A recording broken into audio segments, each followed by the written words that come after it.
Hello everyone and welcome back to my Bold and Beautiful 29 YouTube channel. I hope you guys are having a wonderful day. Before we start, please hit the subscribe button and give this video a thumbs up. Steffy, Hope, and Carter conclude a meeting at Forrester. Hope is happy to be back at her favorite company. It seems like home again, Carter agrees. Steffy wants to put more money into the fragrance line because she finds Carter's ideas impressive. I believe it's time for Daphne to return from Paris. Carter appears uneasy. Hope believes that adding some other skill could be entertaining. Additionally, Daphne courted Carter, and now they are engaged, so Steffy is confident Daphne will comprehend the significance of the ring. Hope wonders if she will honor it. Carter affirms that she will, pointing out that she is Paris' most well-known nose. Steffy claims that in order to succeed as much as possible, they need her. Carter and Hope share a kiss in the dressing room. He wants to discuss Steffy's decision to bring Daphne back. Although Hope acknowledges that it wasn't her first priority, it makes sense if they want to release another scent. She disputes having any insecurities about them. She simply has no faith in Daphne. Carter acknowledges that Hope doesn't trust Daphne, but he also notes that Hope does. Hope claims that Daphne's return will act as a continual reminder of her attempts to distance herself from them. He tells her that she shouldn't be concerned. He has serious doubts that Steffy will succeed in her goals. Hope thinks that although Daphne might move for a man, she definitely prefers Paris. Carter reiterates that she shouldn't be concerned. They share a kiss.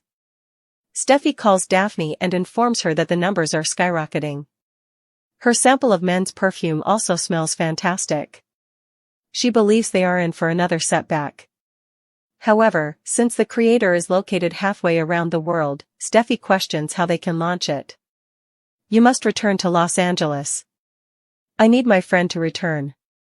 Steffy is informed by Daphne that the perfume, not the maker, is what sells. Steffy makes an argument. She is reminded by Daphne of the reason she departed Los Angeles. They're engaged, I heard. They are, Steffy adds. This is business, she is not attempting to cause her discomfort. Daphne, you must be present. Return to Los Angeles. Daphne apologizes. She is unable to be there at this time. I can't keep Carter from my mind. After disconnecting, Daphne frowns reflectively as she reminisces about Carter. When they get to the Forrester mansion, Taylor asks Ridge if he wants to discuss because she can see he's thinking about something. Last night, he was withdrawn. Nothing escapes Dr. Taylor Hayes, Ridge grunts. He maintains that it is unimportant. Brooke and a man from her past, from your past, were together when I entered. The most beloved sailor is back in town. According to Taylor, Ridge didn't seem very thrilled to see Nick. How does it make you feel to see him with Brooke, she says. Taylor reiterates that seeing his half-brother with Brooke wasn't easy for him. According to Ridge, he is a tool. I simply don't like the man. I won't. Brooke is free to choose whether or not to spend time with him. After discussing the unpleasant past, Ridge declares his hatred for Nick. Brooke has nothing to do with it. He finds it bothersome that both Nick and Bill are egomaniacs. Even though it's not what he wants, Taylor reminds him that Brooke has the right to see Nick. Ridge finds it annoying when she implies that Nick and Brooke may be together. He'll never be fond of the man. All right? Are we doing okay? They give each other hugs. Katie inquires about Brooke's well-being in the design office. She is aware that her thoughts are elsewhere. Unless she's thinking of something else, she assumes she's thinking of Ridge. According to Brooke, a blast from her past upended her life yesterday. An unexpected guest. Nick Marone. Nick was back in town, but Katie was unaware of it. According to Brooke, he just arrived. Katie assumes that he is aware of Ridge and Taylor. Katie comments on his appearance and says it must feel good to be pursued. Brooke found himself without a partner. Brooke acknowledges that a kiss occurred after he activated the charm. Katie is thrilled with his transformation from sailor to shipping tycoon. He told her she deserved better than Ridge, according to Brooke. You do, replies Katie. What are your thoughts about that? Brooke thinks she is worthy of better. Ridge must realize that he must treat her more kindly. I asked him to get in touch with me again. Katie believes that Nick's return may have come at the ideal moment. Given his response, Brooke questions whether Ridge will be pushed. When Katie finds out that he interrupted them, she inquires, "Do you believe he was envious?" According to Brooke, he advised her to avoid him. "How is that fair?" says Hope. "He seems protective to Brooke." "Or maybe he's jealous," Katie replies. Regarding Brooke's romantic life, the show is making blunders. It's unfortunate that Nick is only returning for a little arc, even if we understand that Jack had other commitments that limited his availability. Even though Nick and Brooke are already having a great time together and are laying the groundwork for some romantic developments this summer, it's difficult to be enthusiastic when you know that it won't last. Given that we know Brooke and Nick won't be together in the end, doesn't it seem a little pointless? Since it's already set in stone, that leads us to Brooke and Ridge's eventual reunion. Some fans are unhappy at the impending conclusion that Brooke is the sole woman for Ridge, even if Ridge will eventually realize this. Although Brooke and Ridge have a long and illustrious history together, they have now become stale. Furthermore, since Torsten K replaced Ron Moss as Ridge, many fans have never been completely sold on Brooke and Ridge's chemistry. Seeing Brooke and Nick together again on film has been a welcome change. Although Brooke's umpteenth Ridge reunion is inevitable, it appears that many viewers are yearning for something new from her. Given that Nick can't remain forever and Brooke's romance with Ridge seems dated, it could be best for Brooke to find a new romantic partner. Without a doubt, many former soap opera stars would be thrilled to land that role. A longer break from Ridge and Brooke would have been good, even if the show insists on going back to them. Regretfully, Nick's brief storyline will only act to drive Ridge closer to Brooke. We will all have to embrace their unavoidable new chapter since Ridge will eventually battle for his future with Brooke.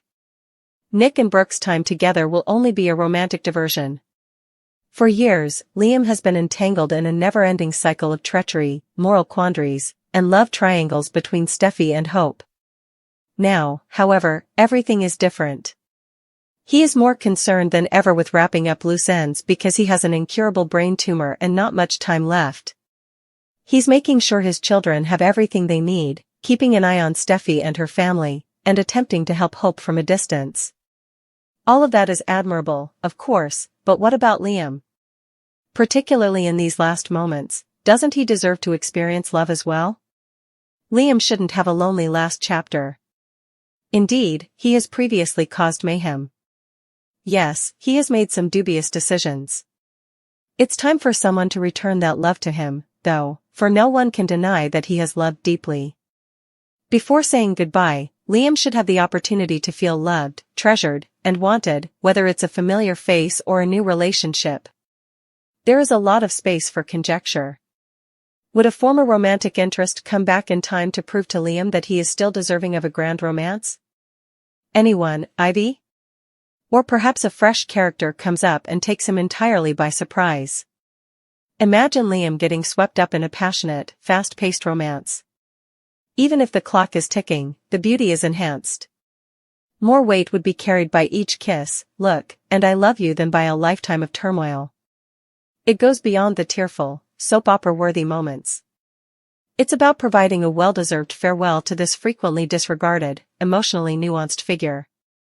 Love has the ability to lessen the pain of saying goodbye, but it doesn't have to solve everything.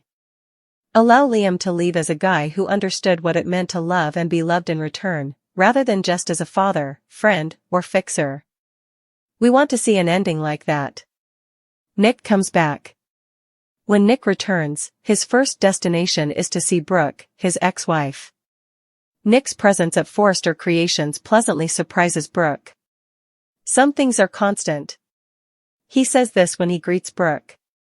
The ex-partners are eager to reconnect, which will not sit well with some people. Ridge becomes envious of Nick's homecoming. Brooke is at the center of the brothers' long-running, intense feud. Ridge's discomfort with Nick will be detected by Taylor, who will then confront him about his problems. I just don't like the guy, Ridge admits to Taylor. I won't. Ridge keeps his displeasure about Nick's being around Brooke from Taylor. He is dedicated to Taylor, but Nick's visit will make him reconsider his future with Brooke. Taylor goes to see her tense daughter Steffy. Steffy is more worried about her family's safety now that Luna has returned to her home. Given that she and Hayes are being spied on, Steffy has every reason to be concerned. Luna was upset to see Finn with Hayes, as was evident last week. Luna is still seeking retribution and may include Hayes in her scheme. Luna rushes to her half-brother when he goes outside to play. "You mean Hayes?" Luna smiles and says, "I have something for you." Will Hayes be rescued before Luna captures him? Or will Luna's plot go too far if she harms Hayes?